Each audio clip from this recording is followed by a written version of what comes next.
Chatham হাউসে doctor ইউনূসের যে interview হয়েছে তার একটা ইস্যু নিয়ে গতকাল কথা বলেছি এবং আরও কিছু ইস্যু নিয়ে আজ কথা বলতে চাই, কিন্তু তার আগে একটা খুবই ইন্টারেস্টিং ব্যাপার নিয়ে একটু কথা বলা জরুরি। গতকাল যেটা নিয়ে কথা বলেছি সেটা হচ্ছে এদেশের মানুষ টাকা দিয়ে ভোট বিক্রি করে, এমন কথা ডক্টর ইউনূস বলেছেন।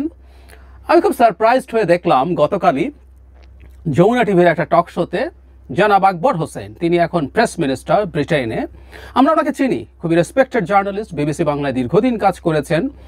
তাকে সঞ্চালক যখন প্রশ্ন করছেন এই ব্যাপারে, তিনি খুব অবাক হয়ে জিজ্ঞেস করছেন এটা আপনি কোথায় পেলেন। সঞ্চালক তাকে আবার জিজ্ঞেস করছেন এটা এখানে পাওয়া গেছে, ব্লগাররা বলছেন, উনি স্পেসিফিক তথ্য চাইছেন এবং উনি একটা পর্যায়ে বলছেন এমন কিছু তিনি শোনেননি।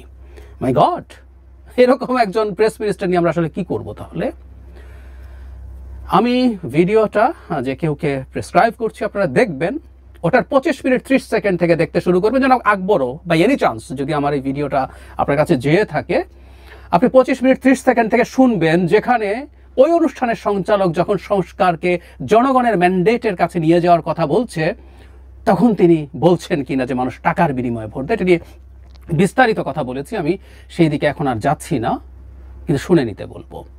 মানে এক অদ্ভুত প্রবলেম আমি আসলে দেখছি, মানে এই সরকারের কোনো দায়িত্বে যদি যায়, ডিনায়াল, মানে এই জিনিসটা আমি খুবই মর্মাহত হই।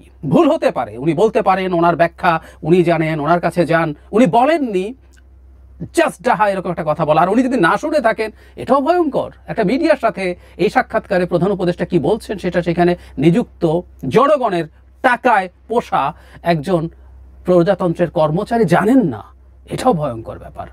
আর জেনে থাকে যেভাবে ডিনায়াল দেখাচ্ছেন, এগুলো হাসিনার আমলে হতো। আমি প্রায় বলি প্লিজ এইগুলো তারা যেন না করেন, এই সরকারের কাছে এগুলো আমরা এক্সপেক্ট করি না। উনি বলেছেন, খুব স্পষ্টভাবে বলেছেন, এবং এদেশের মানুষজনকে অত্যন্ত আন্ডারমাইন করেছেন, তাচ্ছিল্য করেছেন ডক্টর ইউনূস। আবারও বলছি, ভিডিওটার 25 মিনিট 30 সেকেন্ড থেকে যে কেউ শুনে নেবেন উনি আসলে কি বলেছেন। আজ যে কয়েকটা ইস্যু নিয়ে একটু কথা বলতে চাই, সেগুলো একটু বলা দরকার। সেটা হচ্ছে আওয়ামী লীগ নিষিদ্ধকরণ নিয়ে কথা বলেছেন, ভারতের সাথে শেখ হাসিনাকে নিয়ে ডিসকাশন নিয়ে কথা বলেছেন, তিনি 32 নম্বর ভাঙা নিয়ে কথা বলেছেন। এই সবগুলো ইস্যু আছে, সেগুলো নিয়েও কিছু কিছু মন্তব্য একটু করে রাখতে চাই। প্রথম কথা হচ্ছে আওয়ামী লীগ নিষিদ্ধ করা নিয়ে তিনি যেটা বলেছেন সেটা নিয়ে একটু ডিবেট ট্রিগার্ড হয়েছে। আমি দেখলাম কেউ কেউ তার এই অবস্থানকে আগের অবস্থানের চাইতে ভিন্নতর, বা এনসিপি যেভাবে দেখানোর চেষ্টা করছে তার চাইতে আলাদা বলে দেখানোর চেষ্টা করছেন। আমি আসলে সেটা মনে করি না। ডক্টর ইউনূস তাই বলেছেন যেটা আসলে এখন পর্যন্ত সরকার করেছে। এনসিপির কেউ কেউ এটাকে ভিন্নভাবে দেখানোর চেষ্টা করতে পারে, কিন্তু এনসিপির যে প্রধান উদ্দেশ্য তাতে কিন্তু এটুকুতেই সেটা সফল হয়ে গেছে। ডক্টর ইউনূস বলছেন আওয়ামী লীগ নিষিদ্ধ হয়নি, তাদের কর্মকাণ্ড নিষিদ্ধ হয়েছে ফর দ্য টাইম বিং। এটা তো আসলে তাই ছিল। আমরা যদি একটু ব্যাকগ্রাউন্ডটা জানার চেষ্টা করি, সেটা হচ্ছে যখন এই আন্দোলনটা করার চেষ্টা হলো, কিছু লোকজন রাস্তা বন্ধ করে রাখলেন, তখন সরকার দুটো কাজ করেছে। একটা হচ্ছে সন্ত্রাস দমন আইনেও একটা সংস্কার এনে তারা বলছেন, সন্ত্রাস দমন আইনে আগে দলকে নিষিদ্ধ করে দেওয়ার স্কোপ ছিল, দলের কর্মসূচি বা কর্মকাণ্ড কোনো একটা সময়ের জন্য নিষিদ্ধ করা যাবে সেটা ছিল না। তো সেটা ইনক্লুড করে তার কর্মসূচি বা যে কোনো পলিটিক্যাল অ্যাক্টিভিটির উপরে নিষেধাজ্ঞা দিয়েছে, দলকে নিষিদ্ধ করেনি। আর আইসিটিতে যে আইন আছে, সেই আইনে একসময় দল বা সংগঠনকে বিচার করার বিধান ছিল, আওয়ামী লীগ এনেছিল, এই সরকার সেটা সরিয়ে ফেলেছিল, সেটা আবার ইনক্লুড করেছে। তার মানে আওয়ামী লীগকে বিচার করার এখন পথ খুলেছে মানবতা বিরোধী অপরাধের জন্য। সো টেকনিক্যালি বিচারে তো আওয়ামী লীগ অপরাধী না, এটা প্রমাণ হতেও পারে। আওয়ামী লীগের মানে দল হিসেবে নিষিদ্ধ সে নাও হতে পারে, কিন্তু সেই পর্যন্ত তার কর্মসূচি বন্ধ থাকবে, এবং এই বন্ধ থাকা জনিত কারণে আসলে সে নির্বাচনে পার্টিসিপেট করতে পারবে না। এটা হলো জরুরি কথা। মূল উদ্দেশ্য আমি আগে একদিন বলেছি, আওয়ামী লীগকে নিষিদ্ধ করা প্রধান কারণ নির্বাচনে, অন্তত এই নির্বাচনে আসতে না দেয়া। জাতীয় পার্টিকে নিষিদ্ধ করার একটা পরিকল্পনা আছে, আমি আলাদা ভিডিও করে দেখিয়েছি। এ দুটো দল না থাকলে জামায়াত এবং এনসিপির হাতে বিরাট ক্ষমতা চলে যায়, তারা নির্বাচনে যাব না বললে বিএনপি বিপদে পড়ে যাবে। তারা এই ঠ্যাকটা দেওয়ার জন্য এই কাজটা করেছে এবং এখনো হবে। সো মোটামুটি আওয়ামী লীগ নিষিদ্ধ না হলেও তার যে পারপাস সেটা সার্ভড হয়েছে। ডক্টর ইউনূসকে জিজ্ঞেস করা হয়েছে ভারতের সাথে তার ইন্টারাকশন, মানে আমার কাছে যেটা খুবই ভালো লেগেছে ডক্টর ইউনূস, আমি প্রায় বলি যে সরকারের সবচেয়ে বড় কৃতিত্বগুলোর একটা হচ্ছে ভারতের সাথে সম্পর্ক বা ডিলিং কেমন হবে তারা একটা বেঞ্চমার্ক তৈরি করে যাচ্ছেন। আমি বলছি না যে সব সরকারকে বা ভবিষ্যতের সরকারকে এতটা টাফ হতে হবে, কিন্তু এই বেঞ্চমার্কের সাথে মানুষ তুলনা করবে। মানে মোদির সাথে আমি একটু এক্স্যাক্টলি একটু পড়তে চাই। আমি মোদিকে বলেছি আপনি তাকে রাখতে চাইলে রাখেন, কিন্তু আমাদের সহায়তা করুন। তিনি যেন বাংলাদেশের জনগণকে উদ্দেশ্য করে কিছু না বলেন, কারণ তিনি কথা বলেছেন পুরো বাংলাদেশ ক্ষুব্ধ হচ্ছে। মোদি বলেছেন এটা সামাজিক মাধ্যম, আমরা নিয়ন্ত্রণ করতে পারি না, সেটা এখনো চলছে। খুব ক্লিয়ারলি তিনি মোদির সম্পর্কে বলেছেন, প্রকাশ্যে তার যে মিটিং হয়েছে সেটা তিনি জানিয়েছেন, এবং সত্যিকার অর্থেই মোদির এটা বেয়াদবি।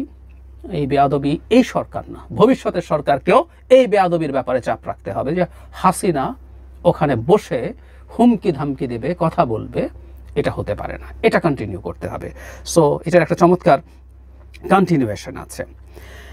উনি যেটা খুবই আলোচিত হওয়া উচিত সেটা হচ্ছে মুজিবের বাড়ি ভাঙা নিয়ে 32 নম্বর একটু প্রশ্ন করে দেওয়ার, একজন প্রশ্ন করছেন তাকে।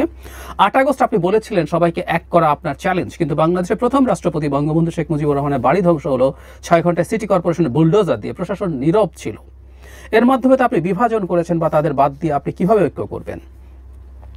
এর আগে অবশ্য একটু কথা বলে রাখা ভালো, আওয়ামী লীগ রাজনৈতিক দল কিনা আদৌ তিনি সেই প্রশ্ন করেছেন, কারণ যখন মানে সবার মতামতের কথা আসলো তখন তিনি সেখানে সেটা বলেছেন, এবং সেখানে তিনি মানে আওয়ামী লীগ আদৌ রাজনৈতিক দল কিনা, তারা যেহেতু এই ধরনের ক্রাইম টাইম করেছেন তো তাদেরকে আমরা কেন বিচার করব, মানে দল হিসাবে বিবেচনা করব, সেই প্রশ্ন করেছেন। যাই হোক, 32 নম্বর প্রসঙ্গে তিনি বলছেন তখন অনেক প্রশ্ন ও ইস্যু সব একসঙ্গে এসেছিল, এবং তখন শৃঙ্খলা ফিরিয়ে আনাই বড় চ্যালেঞ্জ ছিল। তাৎক্ষণিকভাবে তারা সব সামাল দিতে পারেনি, কারণ আমরা যে পুলিশ পেয়েছিলাম তারা শিশুদের গুলি করেছে। আজ হঠাৎ করে তারা রাস্তা ফাঁকা করতে বললে, চলে যেতে বললে মানুষ প্রশ্ন করে তুমি কে? তুমি আমার ছেলেকে মেরেছো, তুমি আমার ভাইকে মেরেছো, আমার বোনকে মেরেছো। তবে এখন পরিস্থিতি শান্ত, শৃঙ্খলা অনেকটাই আনাটা এখন আমাদের সবচেয়ে বড় কাজ। তিনি বলছেন আমরা একটা ডেডলক সিচুয়েশনের মধ্যে ছিলাম, আমরা জানতাম না কিভাবে এটাকে সামাল দেব। এখন আস্তে আস্তে ঠিক হয়ে আসছে, যারা অপরাধের সাথে জড়িত ছিল তাদের চিহ্নিত করে বাহিনী থেকে সরানো হচ্ছে, এখন পুলিশ আইন শৃঙ্খলা ফিরিয়ে এনেছে। এখানে একটা জিনিস খুব ইন্টারেস্টিং, সেটা হলো এর মধ্যে তথ্যগত মানে তথ্য বা সত্যিটা অর্ধ সত্য, কিছু সত্যকে লুকিয়ে রাখার অবস্থা। আমরা এটা মানি, পুলিশের কনফিডেন্সের লেভেল খুব ভালো ছিল না, কারণ 32 নম্বর তো সাথে সাথে পরে হয়েছে, তখন ওতে যে পুলিশ খুব কনফিডেন্ট হয়ে উঠেছে তা না। কিন্তু আমাদের তো সেনাবাহিনী মাঠে ছিল, সেনাবাহিনী ম্যাজিস্ট্রেসি পাওয়ার নিয়ে মাঠে ছিল। মানে আমি আবারও বলছি 32 নম্বর ভাঙা জায়েজ হয়েছে কি না জায়েজ হয়েছে সেই ডিবেট না, কিন্তু একজন রাষ্ট্রের দায়িত্বে থাকা মানুষ, সরকার প্রধান থাকা মানুষ, সেটার জন্য চেষ্টা কি করেছেন সেটা তো তাকে আসলে বিশ্ববাসীর সামনে দেখাতে হবে। তখন তো সেনাবাহিনী ছিল, তিনি সেনাবাহিনী দিয়ে সেই ব্যবস্থা তো কোনো রকম কোনো চেষ্টা তো আমরা আসলে দেখিনি, কোনো রকম কোনো চেষ্টা দেখিনি। এবং ওই সময় তিনি এভাবে যে ব্যাখ্যাটা দিলেন এটা আসলে তার সরকারের দুর্বলতা, অথর্বতাকেই প্রমাণ করে। 32 নম্বর না হয় অনেক বড়, অনেক মানুষ গেছে এবং সেটার সাথে বহু মানুষের আবেগ জড়িত আছে। অতি তুচ্ছ মব তৈরি হওয়া, এবং ওই 32 নম্বরের পর সারা দেশে বিভিন্ন জায়গায় 5 জন 10 জন মিলে আওয়ামী লীগের লোকজনের বিভিন্ন বাড়ি এবং স্থাপনায় হামলা করছিল, সেটা কন্টিনিউ করে গেছে, কেউ কোনো রকম বাধা দিতে আসেনি। পুলিশ তো ছিলই, সেনাবাহিনী মাঠে থাকা অবস্থায় এই ঘটনাগুলো তো ঘটেছে, এবং এরপরেও বহু, ওই সময় যে কয়েক মাস পরে হলো এরপরও বহু সময় সমানে ঘটনা ঘটে গেছে, কিন্তু সরকারের দিক থেকে কখনোই এগুলোকে নিয়ন্ত্রণ করার চেষ্টা করা হয়নি। এটা সরকার হিসাবে তার ক্ষমতায় থাকাকেই প্রশ্নবিদ্ধ করে।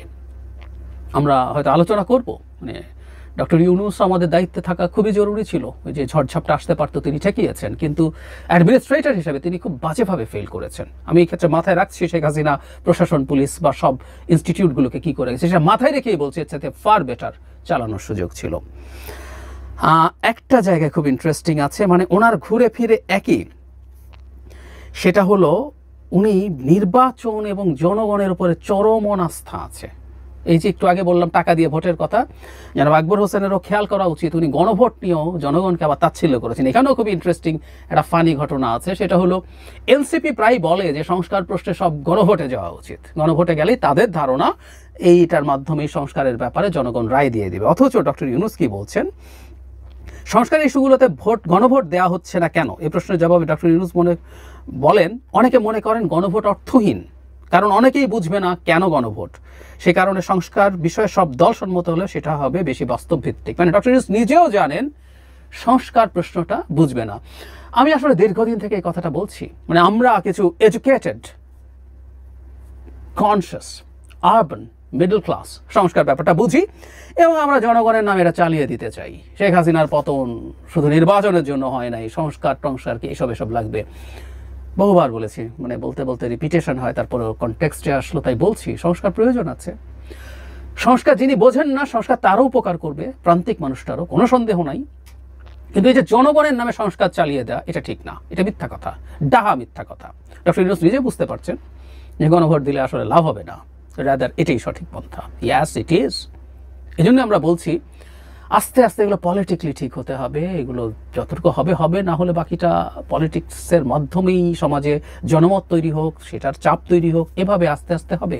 ঘাট ধরে সংস্কার লিখে দিব, বলে দেব, আর করে দিলেও বাকি। এসব আলোচনা প্রচুর করেছি 5 তারিখের পর থেকে করেই যাচ্ছি। যাই হোক, ওনার এখানেও কিন্তু জনগণের ম্যান্ডেটের উপরে অশ্রদ্ধা আছে, অনাস্থা আছে।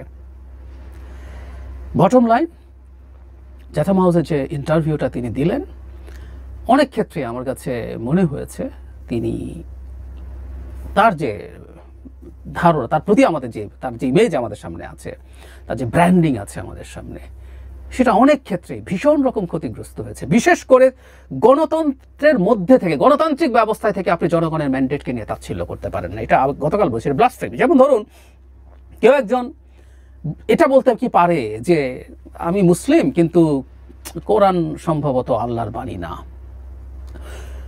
এটা কেউ বলতে পারে, কথার কথা। যদি কেউ বলে সে মুসলমানিত্ব আর তার নেই, সে মুসলমানিত্ব থেকে খারিজ হয়ে যাবে, তাই তো?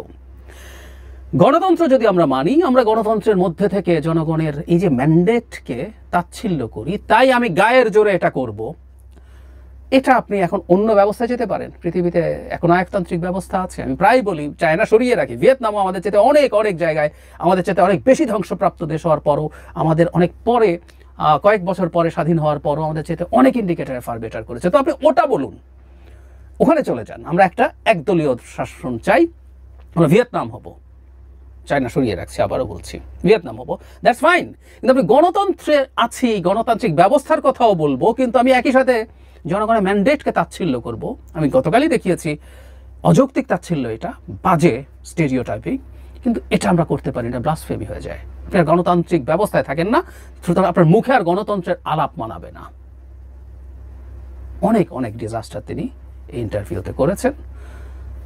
যাই হোক, আমি জানি না, উনি অসাধারণ বলেন, উনি ওনার মনের কথা ঠিকঠাক প্রকাশ করতে পারেন, তাই কেউ বলবেন না যে উনি মানে ভুলভাল স্লিপ অফ টাং বলে ফেলেছেন। না, এগুলো তার ভেতরে আছে, এগুলো প্রকাশিত হয়েছে, এবং নিশ্চিতভাবেই তার একজন খুবই শুভাকাঙ্ক্ষী হিসেবে আমার ভালো লাগেনি, অনেকেরই লাগেনি।